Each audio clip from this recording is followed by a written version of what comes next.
आज हम न केवल अपने बल्कि हमारे पड़ोसियों की मदद के लिए भी हर तरह से तैयार रहते हैं। इंडियन नेवी ने अरेबियन सी में एक साहसिक रेस्क्यू ऑपरेशन चलाकर 23 पाकिस्तानी नेशनल्स को सोमाली पायरेट्स के कब्जे से मुक्ति दिलाई थी। इसके बाद पाकिस्तानियों द्वारा इंडिया जिंदाबाद का नारा लगाया गया था। आज जब मानवता की आती है तो हमारी नेवी पहली पंक्ति में खड़ी मिलती है।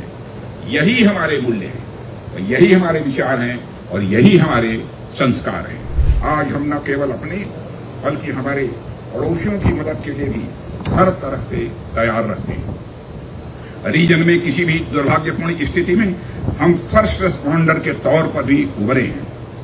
हमारी नौसेना इंडो पैसिफिक रीजन में यही श्योर करती है कि कोई राष्ट्र अपनी ओवरवेलमिंग इकोनॉमिक स्ट्रेंथ या मिलिट्री पावर के दम पर किसी दूसरे राष्ट्र को दबा न सके, उनकी सॉवरेनिटी या स्ट्रेटेजिक ऑटोनॉमी को कुचल न सके।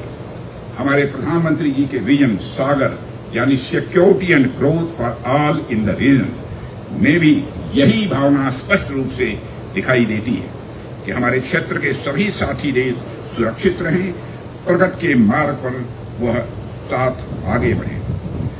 साथियों, बड़ी मछली छोटी मछली को खा जाए, ऐसा मत्स्य न्याय हमें स्वीकार नहीं है।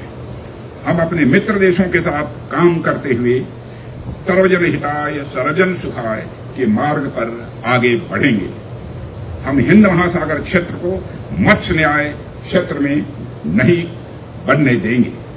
मेरे सेलर साथियों, देश को आपके ऊपर पूरा भरोसा है, देश को आपके ऊपर गर्व है, और देश को आपसे बहुत बड़ी उम्मीदें भी हैं। पिछले कुछ समय में देश ने अभूतपूर्व तरक्की की है। इसके पीछे आपका बहुत बड़ा योगदान है।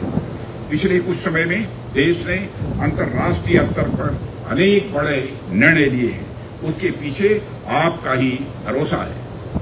पिछले कुछ समय में देश ने दुनिया पर अपनी नई और एक गहरी छाप भी छोड़ी है, जिसके पीछे आपका दमखम है। इसका एक उदाहरण मैं आपके सामने यहाँ रखना चाहूंगा। अभी 2-3 माह पहले ही मार्च के अंतिम में इंडियन नेवी ने अरेबियन सी में एक साहसिक रेस्क्यू ऑपरेशन चलाकर 23 पाकिस्तानी नेशनल्स को सोमाली पायरेट्स के कब्जे से मुक्ति दिलाई थी। इसके बाद पाकिस्तानियों द्वारा इंडिया जिंदाबाद का नारा लगाया गया था। उसको देखकर किसी भी भारतीय का सीना चौड़ा होना यह स्वाभाविक है। इसका श्रेय भी यदि किसी को जाता है तो हमारे देश की इंडियन नेवी को इसका श्रेय मैं देना चाहता हूं। दुनिया भर में यह बात नोट की गई कि रीजन में फंसे हुए लोग कहीं के भी हों, पर बात जब मानवता की आती है तो हमारी नेवी पहली पंक्ति में खड़ी मिलती है। यही हमारे मूल्य हैं, और यही हमारे विचार हैं, और यही हमारे संस्कार हैं।